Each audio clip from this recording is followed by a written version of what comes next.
준비하는데 따지고 보면 굉장히 많이 걸렸죠. 한 20년 걸렸나? 최종적으로 이게 준비한 시간은 2년?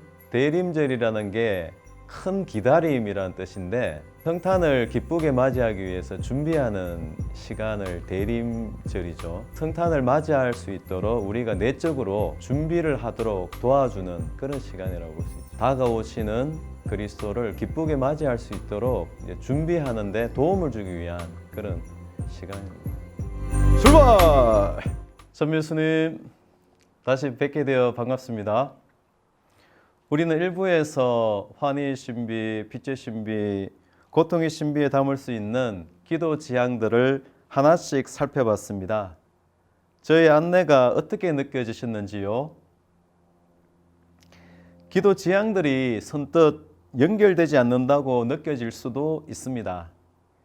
그것은 묵주기도를 바치면서 그 지향들을 곰곰이 따져보시면 이해가 되실 겁니다. 자, 이제는 영광의 신비에 담을 기도 지향들과 묵주기도의 각각의 신비들이 어떻게 서로 연결되며 그 신비들의 핵심 지향이 무엇인지를 살펴볼 차례입니다. 준비되셨습니까? 그렇다면 출발! 영광의 신비에 담긴 기도 지향들은 지금 여기에서부터 영원한 생명을 누리는 사람이 청하는 것입니다. 혹은 지금 여기에서부터 영원한 생명을 누리는 사람이 살아가는 삶의 모습이라고 할 수도 있겠습니다. 영원한 생명을 누리는 사람이 청하는 것은 신망의 삼덕과 성모 공경 그리고 선의 항구함입니다. 영광의 신비 일단 예수님께서 부활하심을 묵상합시다 해서 저는 굳센 믿음의 덕을 청합니다. 믿음의 끝판왕은 부활신앙입니다. 죽음을 꺾고 부활하여 영원한 생명을 누릴 수 있다는 것을 믿는 것. 이것이 믿음의 본질입니다. 그리고 영원한 생명은 죽음 이후에 맛볼 수 있는 게 아니라 지금 이곳에서부터 누릴 수 있습니다. 만약 누군가가 영원한 생명은 죽음 이후에 누릴 수 있는 것으로 믿고 있다면 그 사람은 확실하게 악마의 계략에 빠져든 것입니다. 예수님께서 이 세상에 오신 후에 발생한 가장 큰 변화는 죽음에 대한 우리의 태도입니다. 죽음은 더 이상 공포의 대상이 아니라 영원한 생명을 얻기 위해 통과해야 할 마지막 관문이 되었습니다. 그리고 인생의 가장 위대한 변화는 죽을 때가 아니라 하느님의 아드님께 자신의 생명을 봉헌할 때 발생합니다. 자신의 생명을 그분께 맡김으로써 지금 여기에서 영원한 생명에 참여하기 때문입니다. 그래서 예수님은 마르타에게 이렇게 말씀하셨습니다. 나는 부활이요 생명이다. 나를 믿는 사람은 죽더라도 살고 또 살아서 나를 믿는 모든 사람은 영원히 죽지 않을 것이다. 너는 이것을 믿느냐? 라고요. 나를 믿는 사람은 죽더라도 살고는 종말에 발생될 육체적 부활을 의미하고 살아서 나를 믿는 모든 사람은 영원히 죽지 않을 것이다는 지금 여기에서 발생된 영원한 생명을 의미합니다. 만약 그리스도께서 되살아나지 않으셨다면 우리의 믿음은 덧없고 우리는 여전히 우리의 죄 안에 머물러 있을 것입니다. 그리고 부활을 믿지 못하면서 신앙생활을 하고 있다면 그 사람은 이 세상의 그 누구보다도 가련한 사람입니다. 그래서 저는 영광의 신비 1단에서 우리에게 굳센 믿음의 덕을 주실 것을 청합니다. 그리고 영광의 신비 1단에서 계시하신 진리를 교회가 가르치는 대로 깊게 믿을 수 있도록 신덕송을 암송하는 것은 매우 좋은 습관입니다. 영광의 신비 2단 예수님께서 승천하심을 묵상합시다에서 저는 굳센 희망의 덕을 청합니다.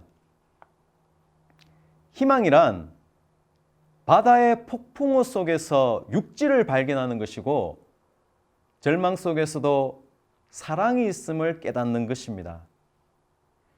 이런 희망의 열매가 기쁨입니다. 일찍이 그리스도인들은 선을 행하면서도 악을 행한 듯 벌을 받고 벌을 받으면서도 상을 받은 듯 기뻐하는 사람들이다 라는 평을 받았습니다. 그리스도인들이 벌을 받으면서도 상을 받은 듯 기뻐할 수 있었던 근거는 그들이 품고 있던 희망 때문이었습니다. 사실 우리는 희망으로 이미 구원받았습니다. 이런 희망은 우리에게 영혼의 닭과 같아 안전하고 견고하며 우리를 지성소의 휘장 안에까지 들어가게 해 줍니다. 하나님은 성경을 통해 우리에게 두려워하지 말라고 1000번 이상 말씀하셨는데 이런 두려움을 극복하게 하는 것이 희망입니다. 우리는 우리의 잡다한 소망들과 우리의 희망을 구별할 줄 알아야 합니다. 요한복음 8장에서 예수님은 진리가 너희를 자유롭게 하리라고 하셨습니다. 이때 진리라고 번역된 히브리어 에멧은 실은 진실이란 뜻입니다. 진실, 곧 하느님의 진실한 사랑이 우리를 자유롭게 한다는 뜻이지요. 요한복음 14장에서 나는 길이요 진리요 생명이다. 나를 통하지 않고서는 아무도 아버지께 갈 수 없다. 여기에서 사용된 진리 또한 예수님 당신 자신을 일컫는 말씀입니다. 결국 예수님 당신 자신이 우리를 자유롭게 한다는 뜻이죠. 왜냐하면 예수님이 바로 하느님의 진실된 사랑 그 자체이시기 때문입니다. 우리는 예수님을 통해 드러난 하느님의 사랑을 좀 더 잘 알 필요가 있습니다. 로욜라의 성 이냐시오는 이런 알을 내적 인식이라고 표현했는데 내적 인식은 일반적인 지식과 달리 생각으로만 끝나지 않습니다. 그것은 우리가 느낀 그대로 활동하게 만듭니다.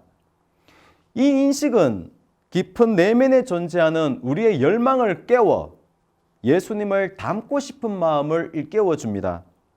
예수님을 닮고 싶은 마음을 구하는 것, 그것이 우리가 간절한 마음으로 그리고 항구하게 청해야 할 것입니다. 예수님을 닮고 싶은 마음을 조금 다르게 표현해 보면 그것은 하느님의 사랑입니다. 우리의 순수한 열망은 원죄로 말미암아 무질서하게 변해버렸고 우리는 그 무질서함을 통해 많은 오류에 빠지게 되었습니다. 우리는 청원기도를 통해 우리의 열망이 정화되기를 그리고 우리를 자유롭게 하는 하느님의 사랑을 품을 수 있기를 곧 예수님과 하나 되기를 간절히 청해야 합니다. 이것이 우리가 품을 희망의 내용입니다. 다시 말해 우리가 품을 희망의 내용은 하느님과 하나됨입니다. 망덕송이 이런 우리의 희망을 점검하는 데 있어서 큰 도움을 줄 것입니다. 영광의 신비 3단 예수님께서 성령을 보내심을 묵상합시다에서 저는 우리의 용서가 몰아적인 사랑과 공동선을 위한 분별력으로 드러나 그리스도의 평화가 확산되기를 청합니다. 오늘날은 성령의 시대입니다. 예수님이 성천하신 후 성령께서 파견되실 때 성령께서는 불효의 모습으로 나타나셨습니다. 불은 사랑 혹은 친교를 상징하고 혀는 깨달음 혹은 지혜를 상징합니다. 한마디로 성령은 일치와 지혜의 영입니다. 이런 영과 함께 호흡할 때 우리 안에 성령의 열매가 맺어집니다.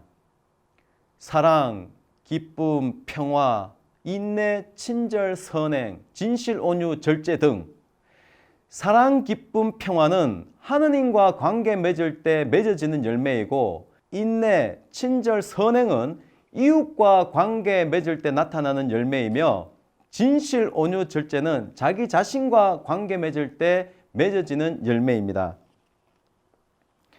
이 밖에도 성령께서는 공동체의 유익을 위해 성령의 은사를 엄청나게 베풀어 주십니다. 기적을 일으키는 은사, 치유하는 은사, 지혜의 은사, 이상한 언어를 말하는 은사, 영을 식별하는 은사 등 우리는 성령의 열매와 성령의 은사 중 본인에게 가장 필요한 것을 청할 수 있어야 합니다. 부활하신 예수님께서 제자들에게 나타나셔서 성령을 주실 때의 상황에 주목해 보십시오. 예수님은 가장 먼저 제자들에게 평화를 기원하셨습니다. 평화가 너희와 함께. 그때 예수님께서 주신 평화는 고통 없음의 평화가 아니라 고통 중에서도 누리는 평화입니다. 폭풍 후 한 가운데에서 백고물을 베개 삼아 주무셨던 공생활 내내 당신께서 누리셨던 평화입니다. 그 평화는 죄와 죽음으로부터 해방된 자가 미움과 상처에서 자유로워진 자가 누리는 평화입니다. 예수님이 펼치셨던 복음운동은 그 평화를 선포하기 위함이었지요. 미사 때 사제와 교우들 간에 주고받는 평화도 마찬가지입니다. 어떤 측면에서는 평화를 빕니다 라는 인사말에는 나는 당신을 용서합니다 라는 뜻도 포함되어 있습니다. 마테오 복음서에 지급이 언급된 사도는 단 한 명, 세리 마테오입니다. 그것은 지극히 의도적이었습니다. 마테오 사도가 굳이 자기 복음서에 자기 직업을 소개했던 것은 예수님이 본인을 제자로 뽑은 것이 복음 운동의 본질을 보여준 사건으로 보았기 때문입니다. 복음 운동의 본질은 세리가 당시 사람들에게 어떤 평가를 받던 사람이었는지를 보면 알 수 있습니다.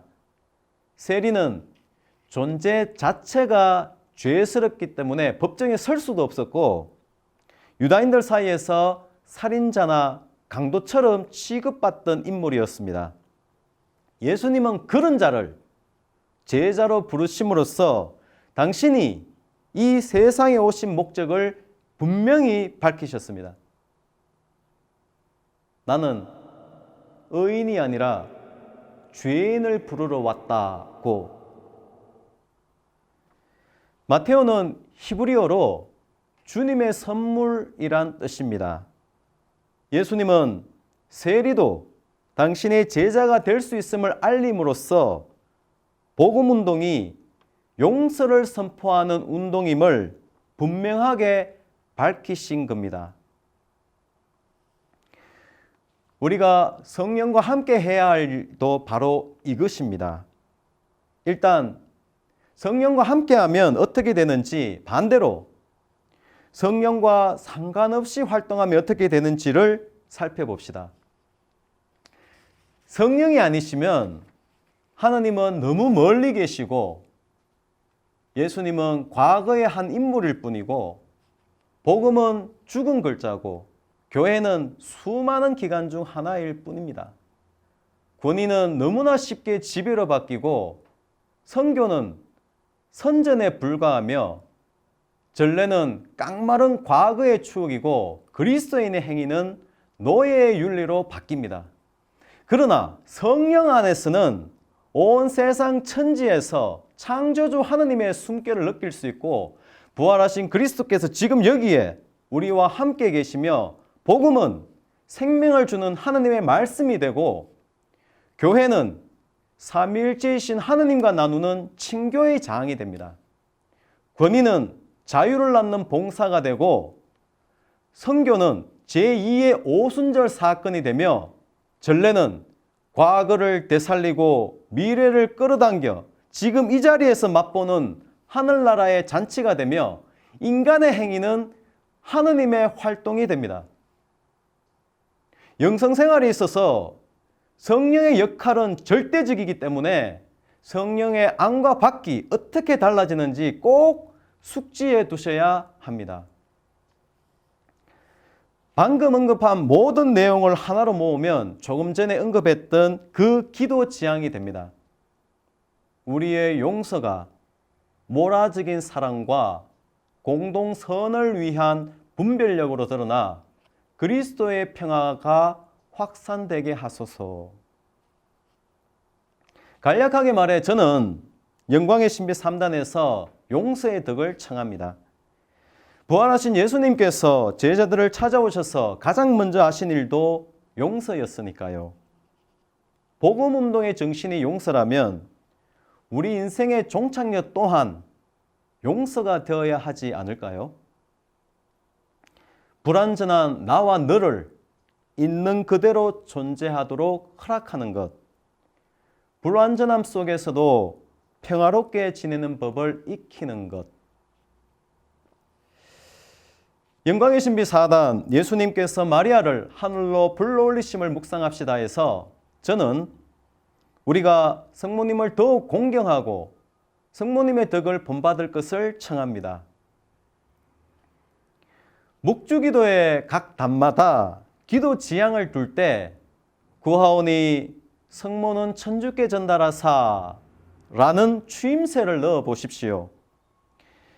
추임새를 넣을 때랑 추임새 없이 기도할 때랑 많이 달라집니다. 예를 들어 고통의 신비 1단 예수님께서 우리를 위하여 피땀 흘리심을 묵상합시다 하고 나서 구하오니 성모는 천주께 전달하사 저희에게 아버지의 뜻대로 사는 순명의 덕을 주시게 하소서라고 하면 어느새 우리가 성모님과 함께 기도하고 있음을 느끼게 됩니다. 이렇게 묵주기도는 성모님과 함께 예수님의 일생을 묵상하는 기도입니다. 묵주기도는 복음서 전체의 요약이라고 하는데 복음의 중심은 예수님이죠. 따라서 묵주기도의 중심도 예수 그리스도이십니다. 교회는 전통적으로 마리아를 통하여 예수님께 나아간다고 가르쳤습니다. 우리들에게 성모님의 존재가 중요한 이유는 우리가 성모님을 통해 예수님께 더욱 빨리, 더욱 확실하게 나아갈 수 있기 때문입니다. 무엇보다도 성모님은 예수님의 첫 번째 제자이자 가장 참다운 제자였습니다. 성모님은 예수님께서 태어날 때부터 공생활을 마칠 때까지 예수님과 함께 하신 분으로서 하느님을 바라보게 하는 덕, 곧 향주 3덕에 탁월하셨고 하느님 나라를 실현하는 덕, 곧 복음 3덕에도 탁월하셨습니다. 우리가 이런 분을 어떻게 공경하지 않을 수 있겠습니까? 성모님이 우리에게 권고하는 것은 하나밖에 없습니다. 우리가 언제나 당신의 아드님과 사랑으로 연결되어 있어야 한다는 것입니다. 성모님이 우리에게 권고하는 것은 하나밖에 없습니다. 우리가 언제나 당신의 아드님과 사랑으로 연결되어 있어야 우리 자신의 집에서 용감히 나와 세상 끝까지 구세주를 선포할 수 있다는 진실입니다. 이 내용을 조금 거칠게 표현해 보겠습니다. 성모성을 떠올려 보십시오. 성모성은 마리아를 일컬어 은총이 가득하다고 탐복하죠. 은총이 가득하다는 것은 복 중에서 최고의 복을 누리고 있다. 복이 가득하여 흘러 넘친다.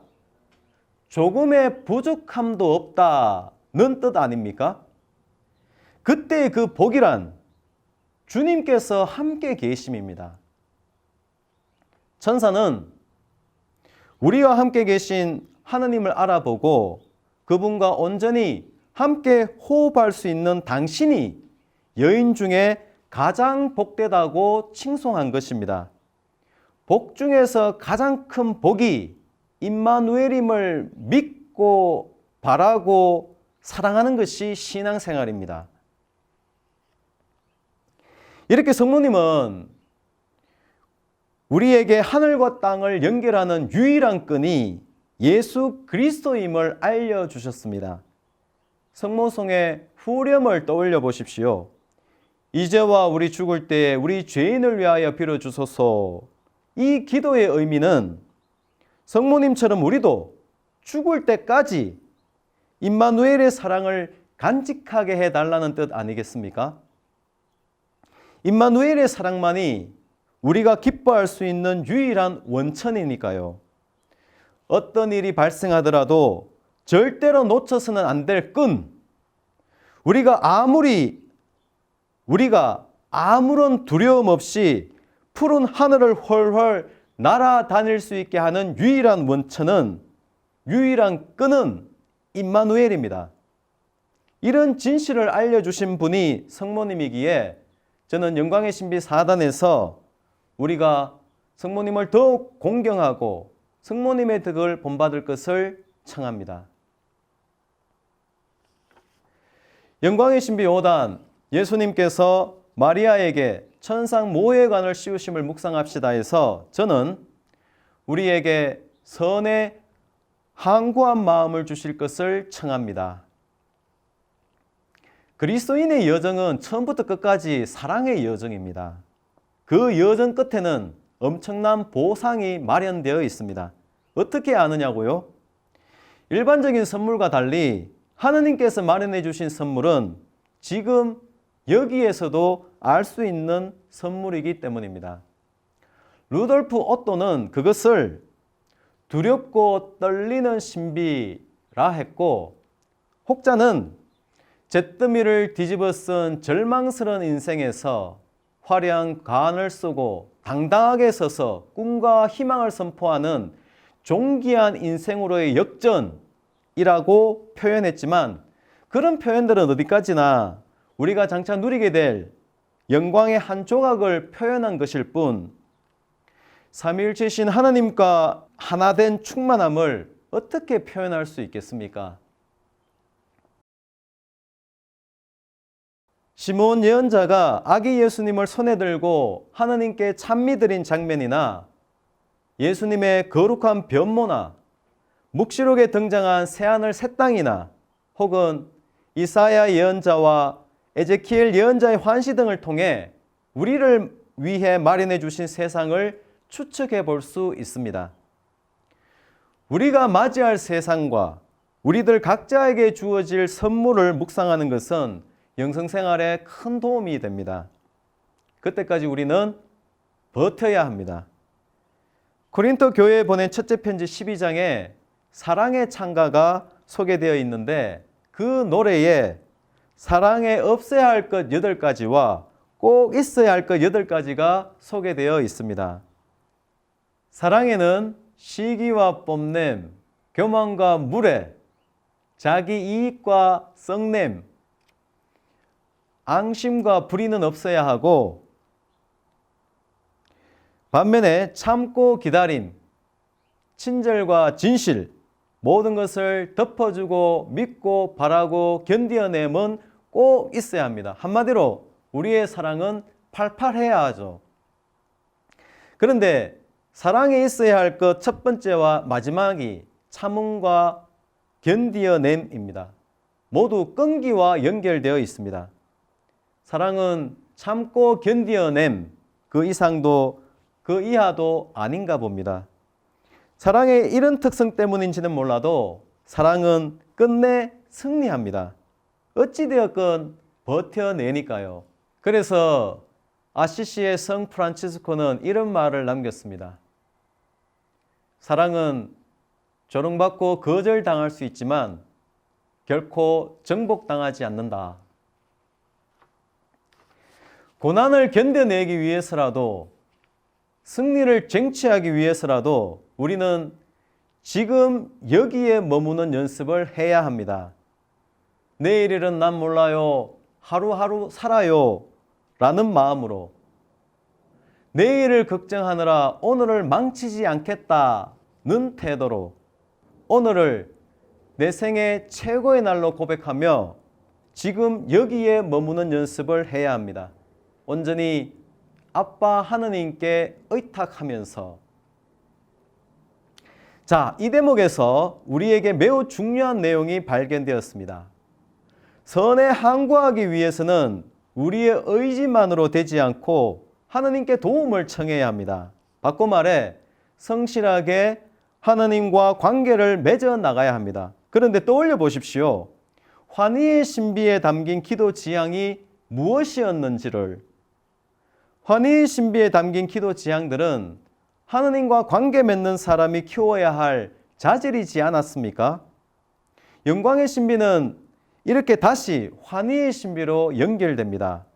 이런 연결은 영광의 신비와 환희의 신비에서 끝나지 않습니다. 환희의 신비 5단에서 우리는 잃으셨던 예수님을 다시 찾아 얻을 것을 청했죠. 그런데 이 지향은 이어지는 빛의 신비에 담긴 기도 지향입니다. 빛의 신비에 담긴 기도 지향들을 모아보면 이 빛의 신비가 잃어버린 예수님을 찾아 얻기 위한 지침이라는 것을 알 수 있죠. 그런데 빛의 신비 5단을 보게 되면 빛의 신비 5단, 예수님께서 성체성사를 세우심을 묵상합시다 해서 우리 또한 살아있는 또 하나의 맛있는 빵이 될 것을 청했죠. 그런데 이 지향은 이어지는 고통의 신비의 지향입니다.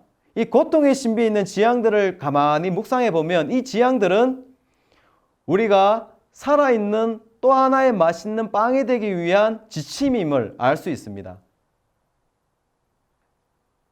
그런데 이 살아있는 맛있는 빵이 되기 위한 과정, 그런데 고통의 신비 5단, 예수님께서 우리를 위하여 죽으심을 묵상합시다 해서 우리가 죄와 죽음의 공포에서 해방되어 지금 여기에서부터 영원한 생명을 누릴 것을 청했죠. 그런데 이 고통의 신비 5단의 기도 지향은 이어지는 영광의 신비의 기도 지향임을 알 수 있습니다. 영광의 신비에 있는 기도 지향들을 가만히 모아보면 이것은 지금 여기에서부터 영원한 생명을 누리는 사람이 청하는 것, 혹은 지금 여기에서부터 영원한 생명을 누리는 사람이 살아가는 삶의 모습이 되니까요. 그리고 영광의 신비 5단, 예수님께서 마리아에게 천상 모해관을 씌우심을 묵상합시다 해서 우리는 선에 항구할 것을 청했는데, 선에 항구하기 위해서는 우리가 성실하게 하나님과 관계를 맺어 나갈 수밖에 없죠. 그런데 이 지향은 다시 보면 환희의 신비의 기도 지향임을 알 수 있습니다. 환희의 신비는 하나님과 관계 맺는 사람이 키워야 할 자질이니까요.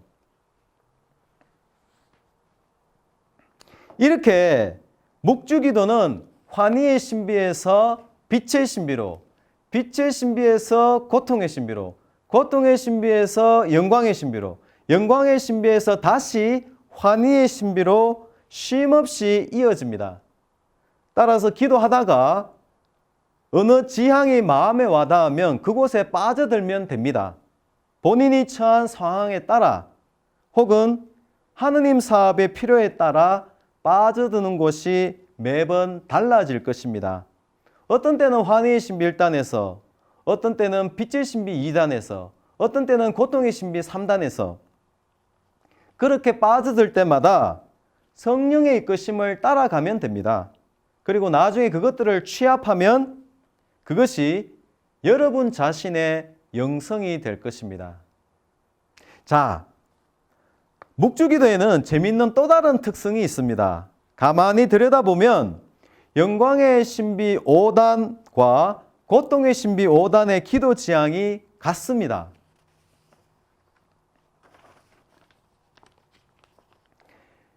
영광의 신비 5단에서 우리는 선에 항구할 것을 청했죠.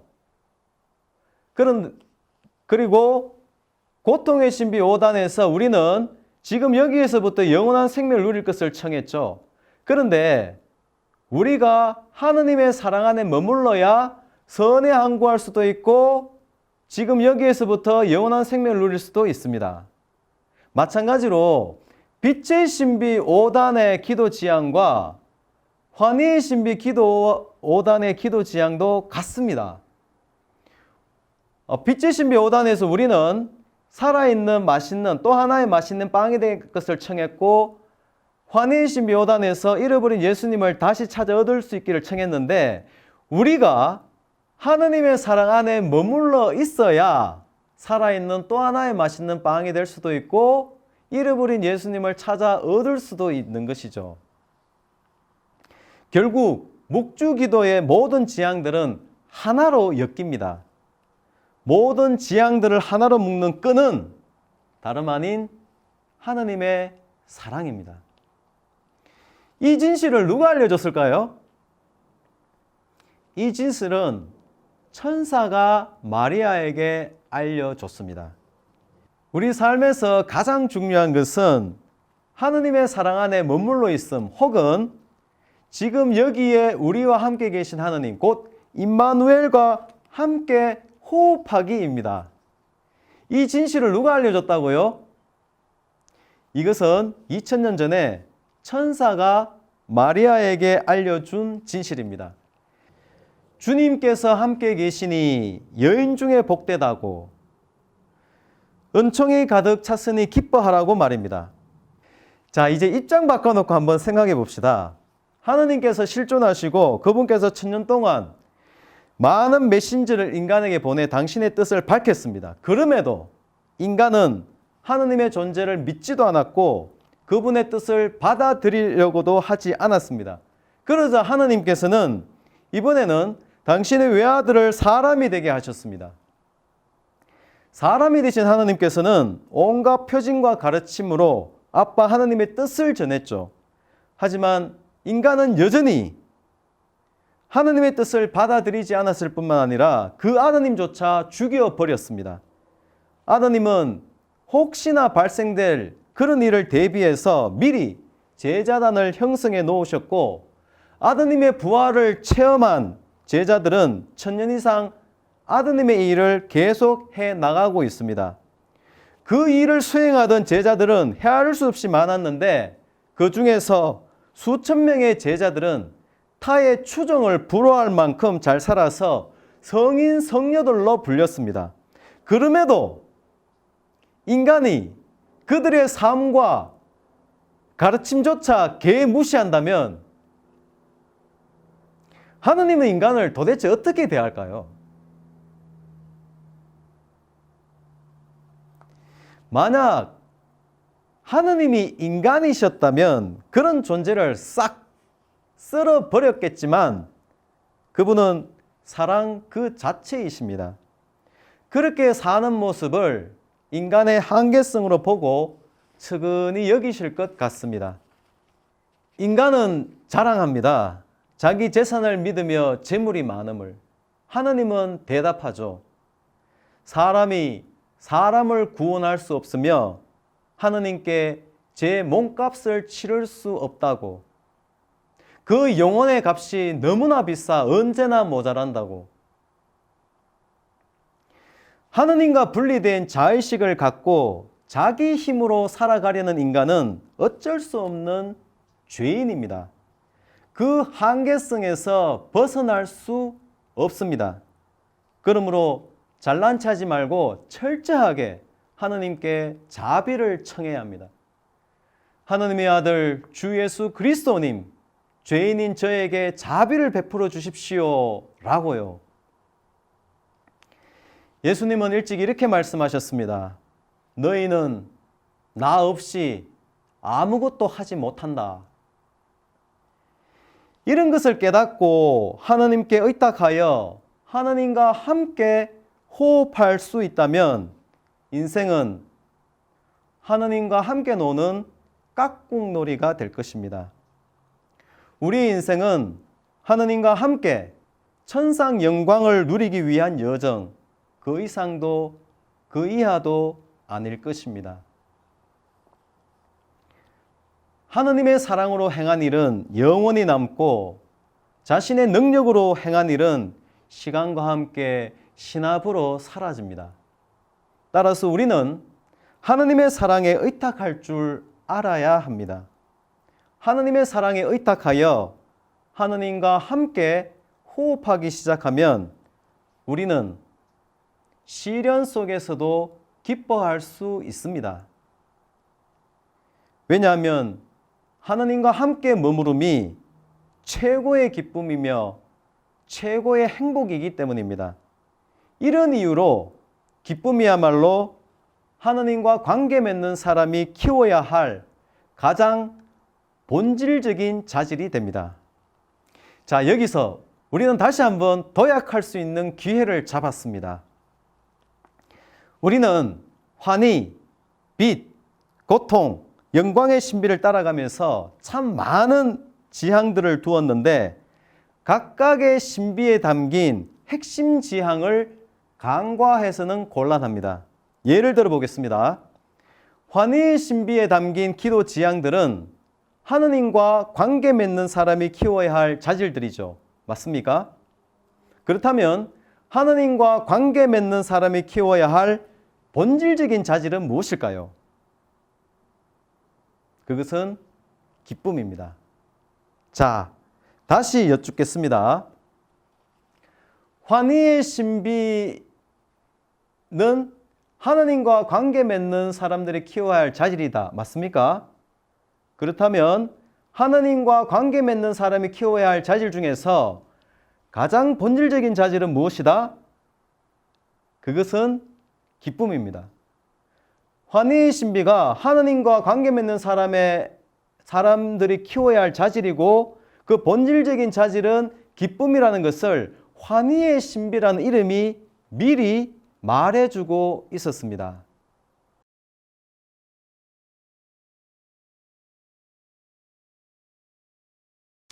마찬가지입니다. 빛의 신비에 담긴 기도 지향들은 잃어버린 예수님을 찾아얻기 위한 지침이죠. 그렇다면 잃어버린 예수님을 찾아얻기 위한 가장 확실한 지침은 무엇일까요? 그것은 예수님의 천주성을 믿는 것과 우리가 살아있는 또 하나의 맛있는 빵이 되는 것입니다. 예수님의 정체성에서 우리 자신의 정체성과 역할이 나옵니다. 우리는 빛의 신비에서 부르심과 응답의 과정을 살펴볼 수 있습니다. 바꿔 말해 빛의 신비는 우리의 성소를 살펴보게 합니다. 그런데 알고 보면 이 질문에 대한 답이 이미 빛의 신비라는 이름에 담겨 있습니다. 하느님에게서 뻗어져 나오는 빛, 그 빛에 매혹당하는 우리들, 한마디로 빛의 신비는 부르심과 응답의 여정인 것이죠. 다시 한번 정리해 봅시다. 빛의 신비는 잃어버린 예수님을 찾아얻기 위한 지침이다. 맞습니까? 그렇다면 잃어버린 예수님을 찾아얻기 위한 지침 중에서 가장 확실한 지침은 무엇이다? 그것은 예수님의 천주성을 믿는 것과 우리가 하느님의 사랑 안에서 살아있는 또 하나의 맛있는 빵이 되는 것이다. 하느님의 사랑 안에서 살아있는 또 하나의 빛이 되는 것이다는 것을 빛의 신비가 이미 말해주고 있었습니다. 고통의 신비에 담긴 기도 지향들은 무엇을 위한 것이었죠? 고통의 신비는 살아있는 맛있는 빵이 되기 위한 길 혹은 살아있는 맛있는 빵으로서 걸어가야 할 길이었죠. 그렇다면 여쭤보겠습니다. 우리가 살아있는 맛있는 빵으로서 해야 할 가장 주요한 일은 무엇일까요?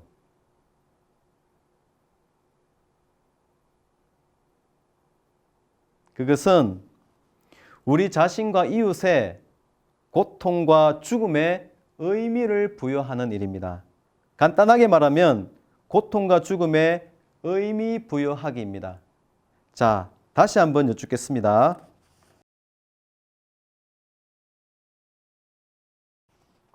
고통의 신비는 우리가 살아있는 또 하나의 맛있는 빵이 되기 위한 과정이고, 이 과정 중에서 살아있는 또 하나의 맛있는 빵이 되기 위한, 혹은 살아있는 맛있는 빵으로서 걸어가야 할 길인데, 이 길에서 살아있는 맛있는 빵으로서 해야 할 가장 중요한 일은 고통과 죽음에 의미를 부여하는 것이라는 것을 이 고통의 신비가 미리 말해주고 있었습니다. 영광의 신비에 담긴 기도 지향들은 무엇을 위한 것이었죠? 영광의 신비는 영원한 생명을 누리는 사람이 청하는 것, 혹은 영원한 생명을 누리는 사람이 살아가는 삶의 모습입니다. 그렇다면 여쭙겠습니다. 영원한 생명을 누리는 사람이 청하는 것 중에서 가장 먼저 청해야 할 것은 무엇일까요? 그것은 하느님의 영광입니다. 하느님과 우리가 하나 되었기 때문에 하느님께 영광을 드리는 것이 우리의 영광이 됩니다.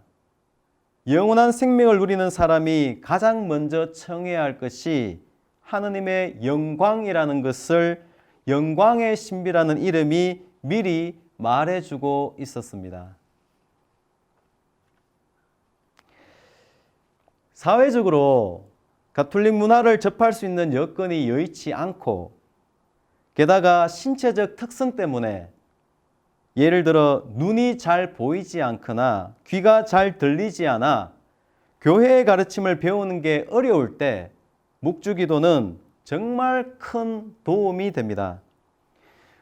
하느님의 아드님께서 사람이 되실 때 동정녀 마리아를 안배해 주신 것처럼 묵주기도는 가톨릭 교회에 마련해 주신 하느님의 선물이라고 생각합니다. 누구나 손쉽게 따라할 수 있으면서도 끊임없이 새로운 내용을 묵상할 수 있으니까요. 오늘 우리가 살펴본 묵주기도로 맛들이는 영성생활은 하나의 예시에 불과합니다. 이것은 제가 묵주기도를 바치며 되새겨본 내용이었습니다. 저의 묵상을 바탕으로 여러분도 얼마든지 자유롭게 풍요롭게 여러분만의 내용을 묵상하실 수 있습니다. 중요한 것은 묵주기도를 바치는 것입니다. 하루에 1단도 좋고 20단도 좋습니다. 어찌되었건 손에서 묵주를 놓지 않고 쉼없이 바친다는 게 중요합니다. 여러분께서 묵주기도를 통해 영성생활에 재미를 붙이고 시련 한복판에서도 기쁘게 지냈으면 좋겠습니다. 어떤 상황에서든지 하나님의 사랑 안에서 기쁨과 희망 간직한 채 그리스도의 평화를 나누는 나날이기를. 함께 마친 기도, 봉헌기도 바치겠습니다. 성부와 성자와 성령의 이름으로 아멘. 하나님, 저를 사랑으로 내시고 저에게 영혼 육신을 주시어 주님만을 섬기고 사람을 도우라 하셨나이다. 저는 비록 죄가 많사오나 주님께 받은 몸과 마음을 오롯이 도로 바쳐 찬미와 봉사의 제물로 드리오니 어여삐 여기시어 받아주소서. 아멘. 성부와 성자와 성령의 이름으로 아멘.